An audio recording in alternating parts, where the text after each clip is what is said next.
In this video, we're going to take our objective decision-making process and we're going to add the wildest wild card, the highly illogical component, the human factor of emotion.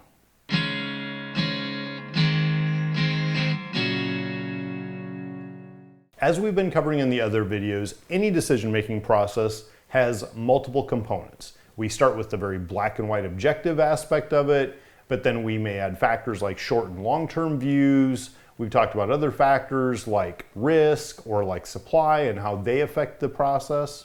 But all of these factors together give us objective decisions in clear black and white answers of how to best maximize our resources.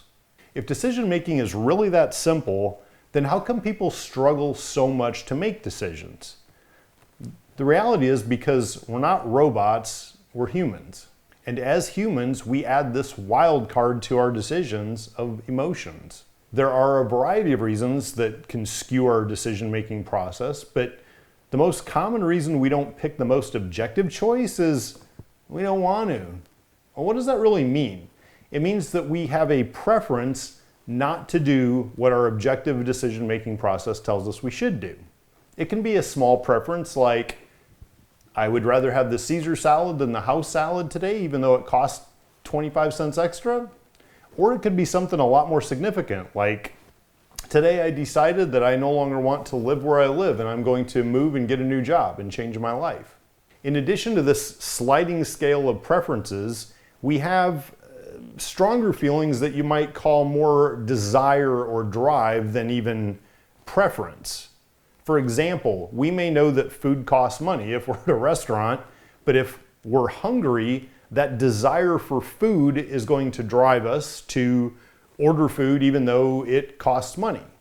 Now that's a little bit of a tricky one because it's an inert need. We have to have food, right? But do we have to have the 22-ounce cowboy ribeye? Maybe not. Less severe than deciding whether to eat or not is the decision to date. There's no way that you could objectively justify the time, money, aggravation, energy it takes to date these days. Unlike hunger, nobody is going to die from loneliness. Now, loneliness could be a factor that leads to depression, which could be bad for your health, and there's that rabbit hole if you want to go that approach. But most people do have this inherent desire for companionship. Therefore, they continue to cast their nets.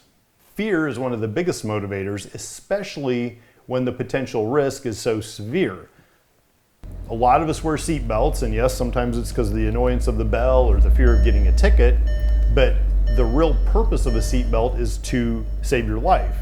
Now, the likelihood of us getting in a crash and that seat belt saving our life is probably pretty small for most of us. However, for me personally, I've bounced off airbags twice that saved me serious injury or death.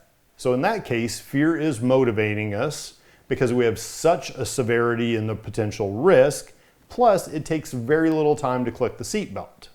It's very similar for people that have firearms. It's not a high likelihood, much like with the seatbelt saving our life, that this firearm will save our life someday, but it doesn't take much to have it, and the severity of not having it if we need it is so huge that we mitigate that risk by carrying it.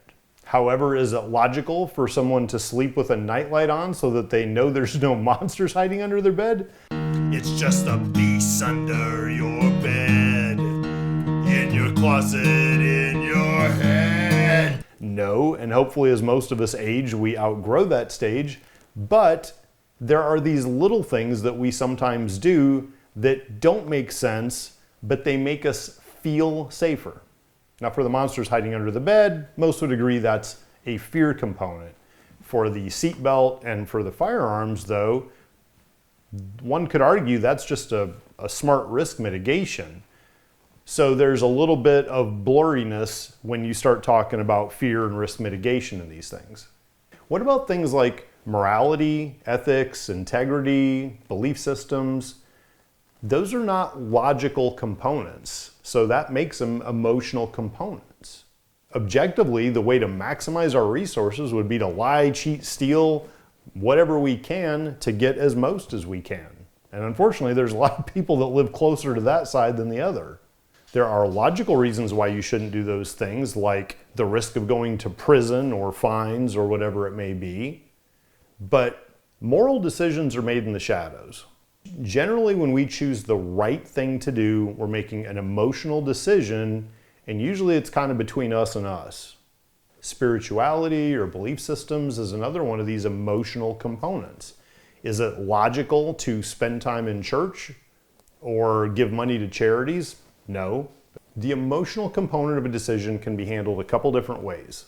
One is to create the emotional constraint at the beginning of the decision-making process, make it a constraint, and then from that point forward, do an objective decision-making process to find the right choice.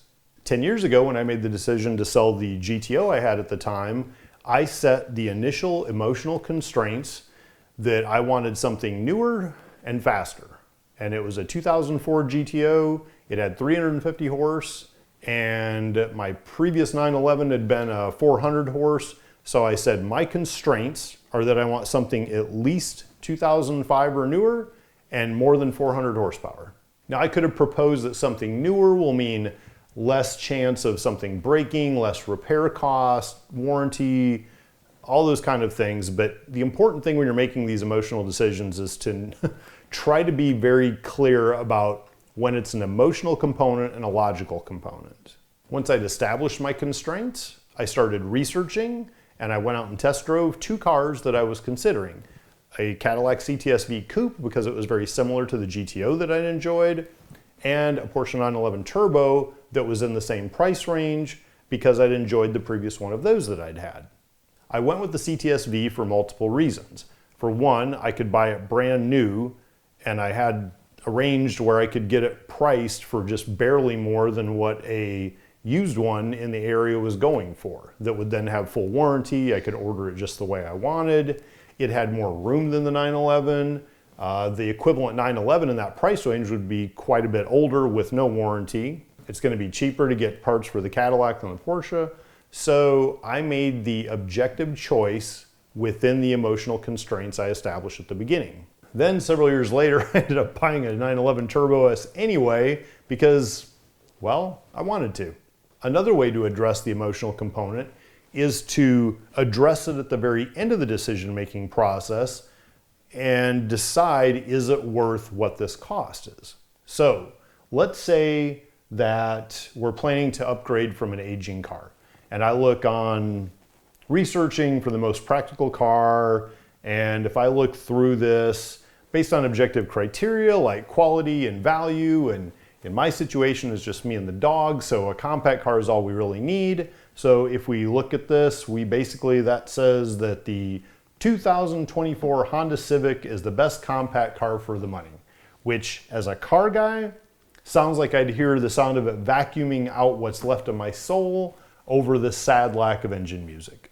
So I may get to the end of my decision-making process, and the process says that the 24 Honda Civic is the right car for me, and I may say, absolutely not. I would rather have a sports car that gets worse mileage, that's going to be more headaches for repairs, but goes faster, has more power, and is designed with something more than manufacturing in mind, like, I don't know, maybe styling, and that's fine. So maybe I get to the end and I decide I don't want the smart choice. I want something a little sportier, like maybe a new C8 Z06 Corvette. So I put in the cost compared to the Civic, and if I decide to get the Corvette, then I understand this is what it's costing me for the happiness that it will bring me to own that car. And that's really what you're trying to do, is pose the question. You get to all the data at the end and you say, is it worth it for this cost to give me this happiness, this feeling of safety, joy, whatever it is? There's no more objectivity we can put into the decision at that point. It is purely up to us, and only we can answer this. Is this cost worth this emotional benefit? Now, this brings us to a very common thought process that happens right at this moment. Two unique aspects of human beings are free will and the ability to justify anything they use it for. So let's say we get to this part in the decision process and we're struggling a little bit to really justify, is the Corvette worth this much more than the Civic? And so what we do way too often is we add a third choice that is an extreme opposite the Civic on the other side of the Corvette. So let's say we add that third option, something like a Lamborghini Aventador. The cost is way more. Probably have worse mileage, non-existent storage space, much higher cost of repairs and maintenance and part availability, but it looks really cool. Now what we're really doing by shifting that focus, not by how much the Corvette is going to cost more than the Civic, but by how much better of a purchase the Corvette is than the Lamborghini, which frankly we probably can't afford in the first place, we're rationalizing our decision to buy the Vette. Instead of the Vette being the outlier and the extreme choice, it moves it over to the middle with this other extreme choice, and we're picking the one in the middle, and we're making ourselves feel like we made a balanced decision. Not this one, not that one. We chose the Goldilocks one, the one that was just right. And we say to ourselves, well, it's not the worst option. Well, yeah, because we added a worse option to be the new worst one.